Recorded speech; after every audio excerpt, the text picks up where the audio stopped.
बुद्ध और गुस्से वाले व्यक्ति की कहानी। मन को शांत कैसे करें। बहुत समय पहले भारत के एक छोटे से गांव में कंचन नामक व्यक्ति रहता था। कंचन का स्वभाव बहुत चिड़चिड़ा था और वह जल्दी गुस्सा हो जाता था।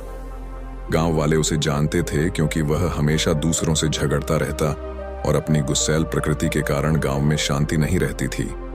लोग उससे बचते थे और उसकी गुस्से से परेशान रहते थे।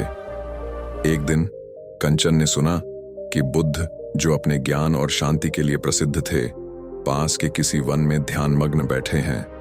कंचन ने सोचा कि वह बुद्ध से जाकर अपने गुस्से को शांत करने का तरीका पूछेगा। वह बहुत निराश और गुस्से में था, इसलिए उसने ठान लिया कि वह बुद्ध से मदद जरूर लेगा। कंचन ने बुद्ध के आश्रम की ओर कदम बढ़ाया। जब वह वहां पहुंचा तो बुद्ध ध्यान में डूबे हुए थे और उनके चारों ओर उनके शिष्य बैठे हुए थे।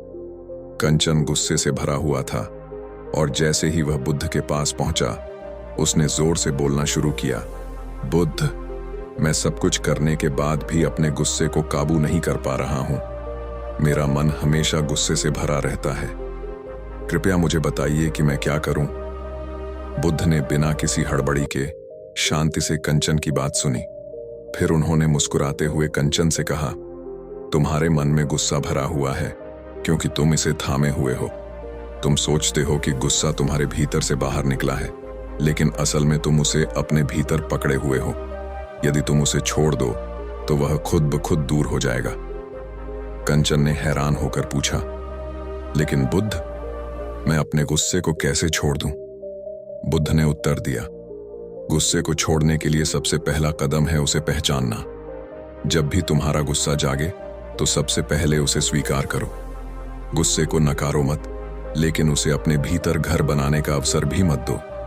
जब तुम्हारा मन गुस्से से भरा हो तो गहरी श्वास लो, अपनी आंखें बंद करो और अपनी सोच को शांति की ओर मोड़ो। याद रखो, गुस्सा केवल तुम्हारे मन का एक विचार है और जैसे हर विचार आता है वैसे ही वह चला भी जाता है। कंचन ने बुद्ध की बातें गहरे ध्यान से सुनी और फिर पूछा, क्या यह सच में काम करेगा? बुद्ध मुस्कुराए और कहा, यह काम करेगा, लेकिन तुम्हें अभ्यास करना होगा। तुम्हें अपने मन को रोज शांति की ओर मोड़ने का अभ्यास करना होगा। जैसे एक युद्धाभ्यास के बिना कोई योद्धा जीत नहीं सकता, वैसे ही बिना अभ्यास के तुम्हारा मन शांति की ओर नहीं बढ़ सकता। कंचन ने बुद्ध के उपदेशों को अपने जीवन में अपनाने का निश्चय किया। पहले दिन उसे बहुत मुश्किल हुई, लेकिन उसने धीरे धीरे ध्यान और श्वास प्रबंधन की विधियां अपनाई। वह समझने लगा कि गुस्सा केवल एक अस्थायी भावना है और उसे किसी भी समस्या का स्थायी हल नहीं मानने लगा। समय के साथ कंचन का मन शांत हुआ और उसका गुस्सा कम होने लगा। कुछ महीनों बाद कंचन न केवल स्वयं को शांति से जीने में सक्षम हुआ, बल्कि अब वह दूसरों को भी बताने लगा कि मन को शांत कैसे किया जा सकता है। वह गांव का एक सम्मानित व्यक्ति बन गया और उसकी गुस्से वाली आदतें अब केवल एक पुरानी याद बनकर रह गई थीं। यह कहानी हमें यह सिखाती है कि मन को शांत करना केवल ध्यान और गहरी श्वास द्वारा संभव है। गुस्से और नकारात्मक भावनाओं को पहचान कर उन्हें जाने देना और शांति की ओर खुद को मोड़ना ही आत्मनियंत्रण और मानसिक शांति का रास्ता है। कंचन ने बुद्ध की बातों को अपने दिल में गहरे उतार लिया। अगले दिन जब वह गुस्से में था तो उसने अपनी सांसों पर ध्यान केंद्रित किया और खुद से कहा, गुस्सा केवल एक भावना है, यह स्थायी नहीं है। मुझे इसे जाने देना चाहिए। इस प्रक्रिया में उसे जो शांति महसूस हुई वह उसके लिए बिल्कुल नया था। उसे एहसास हुआ कि गुस्सा कभी भी स्थायी रूप से उसे नुकसान नहीं पहुंचाता, बल्कि वह खुद ही उसे अपने भीतर पलने देता था। समय के साथ कंचन ने इस तकनीक को अपने जीवन में नियमित रूप से अपनाना शुरू कर दिया। अब जब भी वह गुस्से में आता, वह कुछ देर के लिए रुकता और अपने मन को शांत करने की कोशिश करता। उसकी गहरी सांसों ने उसे तुरंत शांति दी और उसने अपने गुस्से को नष्ट करना शुरू कर दिया। उसने महसूस किया कि गुस्से को शांत करने के लिए उसे किसी से लड़ने की जरूरत नहीं थी, बल्कि उसे बस अपने भीतर के शांति के स्रोत को पहचानने की आवश्यकता थी। एक दिन कंचन का गुस्सा फिर से उभरने लगा, लेकिन इस बार उसने खुद से कहा, मैं इसे नियंत्रित कर सकता हूं। वह तुरंत शांत हो गया और यह समझने लगा कि मन की शांति केवल उसकी अपनी ताकत में थी। यह कोई बाहरी परिस्थिति या व्यक्ति नहीं था जो उसके मन को शांत करता, बल्कि यह उसकी खुद की सोच और आंतरिक अभ्यास था जो उसे शांति की ओर ले जा रहा था। 1 महीने बाद कंचन ने देखा कि अब वह पहले से कहीं अधिक शांत और संतुलित हो गया था। उसने बुद्ध के उपदेशों को अपने जीवन में पूरी तरह से लागू किया और न केवल खुद को बल्कि दूसरों को भी शांत रहने का तरीका सिखाने लगा। वह अब गांव के सबसे सम्मानित व्यक्तियों में से एक बन गया था और उसकी शांति की खोज ने उसे न केवल मानसिक शांति दिलाई बल्कि उसे आध्यात्मिक रूप से भी ऊंचा उठाया।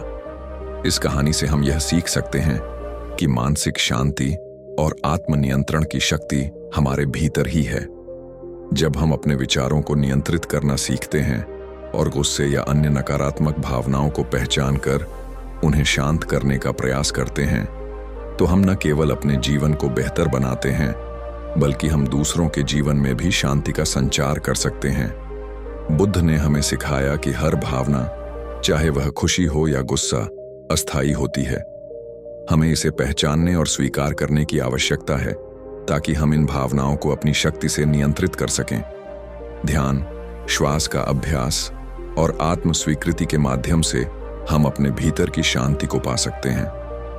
हमारे जीवन में कभी भी तनाव या गुस्सा आए तो हमें याद रखना चाहिए कि यह हमारी प्रतिक्रिया होती है, न कि परिस्थितियां। बुद्ध ने हमें यह सिखाया कि हमारी शांति हमारे मन में है और हम उसे अपनी सोच और व्यवहार से महसूस कर सकते हैं।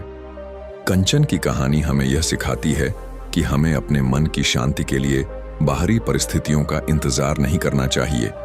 शांति हमें भीतर से मिलती है और उसे प्राप्त करने का तरीका है आत्मनिरीक्षण, सकारात्मक सोच और अभ्यास। जैसा कि बुद्ध ने कहा था, जो मन को नियंत्रित करता है वही जीवन को नियंत्रित करता है। मन को शांत करने के लिए हमें हमेशा अपने भीतर के शांति के स्रोत को पहचानना चाहिए और उसकी ओर कदम बढ़ाना चाहिए। शांति किसी बाहरी चीज से नहीं आती बल्कि यह हमारे भीतर ही मौजूद होती है। कंचन की कहानी ने गांव के लोगों को भी प्रभावित किया। पहले वह जो व्यक्ति हमेशा गुस्से और चिड़चिड़ेपन से घिरा रहता था, अब वह दूसरों को शांति और धैर्य का महत्व सिखाने लगा। लोग अब उसे सम्मान से सुनते और उसके साथ बैठकर उसकी सीखों पर विचार करते। एक दिन गांव के बुजुर्ग व्यक्ति ने कंचन से पूछा, तुमने यह बदलाव कैसे किया? क्या तुम्हारे भीतर कोई रहस्य था जो पहले नहीं था? कंचन मुस्कुराए और धीरे से कहा, यह कोई रहस्य नहीं था, बस मैंने अपने भीतर की शक्ति को पहचाना। जब हम गुस्से और तनाव में होते हैं तो हम अपने आप को भ्रमित करते हैं, लेकिन जैसे ही मैंने ध्यान लगाना शुरू किया और अपने विचारों को नियंत्रित करना सीखा, मैंने पाया कि शांति हमेशा मेरे भीतर थी, मुझे बस उसे पहचानने की जरूरत थी। गांव वाले अब कंचन से प्रेरित होकर ध्यान और श्वास प्रबंधन को अपनी जिंदगी में शामिल करने लगे। कई लोग अब खुद भी अपने गुस्से और मानसिक तनाव को नियंत्रित करने के लिए बुद्ध के उपदेशों का पालन करने लगे। कंचन ने महसूस किया कि हर व्यक्ति को अपने भीतर की शांति को पहचानने का अवसर देना बेहद महत्वपूर्ण है और यही बात उसे और भी अधिक प्रेरित करती थी। वह समझने लगा कि गुस्सा केवल एक अस्थायी भावना है जिसे हम खुद अपने भीतर पालते हैं। जब हम अपनी सोच को सकारात्मक दिशा में मोड़ते हैं और अपने मन को नियंत्रित करने का प्रयास करते हैं तो यह गुस्सा धीरे धीरे समाप्त हो जाता है। यही मानसिक शांति का रास्ता है। कंचन ने खुद को पूरी तरह से बदलते हुए देखा। पहले जहां वह छोटी छोटी बातों पर गुस्सा कर उठता था, अब वह उन्हीं परिस्थितियों में शांति से प्रतिक्रिया देता था। जब उसे किसी से कोई बुरी बात सुनने को मिलती तो वह पहले अपने भीतर शांति बनाए रखता और फिर किसी प्रतिक्रिया का चुनाव करता। यह प्रक्रिया उसकी मानसिक स्थिति को मजबूत बनाती गई और उसकी जिंदगी में भीतर की शांति और संतुलन बढ़ता चला गया। अब कंचन एक अन्य गांव में भी यात्रा करने गया था। वहां उसने देखा कि लोग शांति की तलाश में हर जगह भटक रहे थे, लेकिन कोई भी यह नहीं जानता था कि असली शांति उनके भीतर ही है। उसने वहीं के लोगों से कहा, आपकी तलाश खत्म हो चुकी है।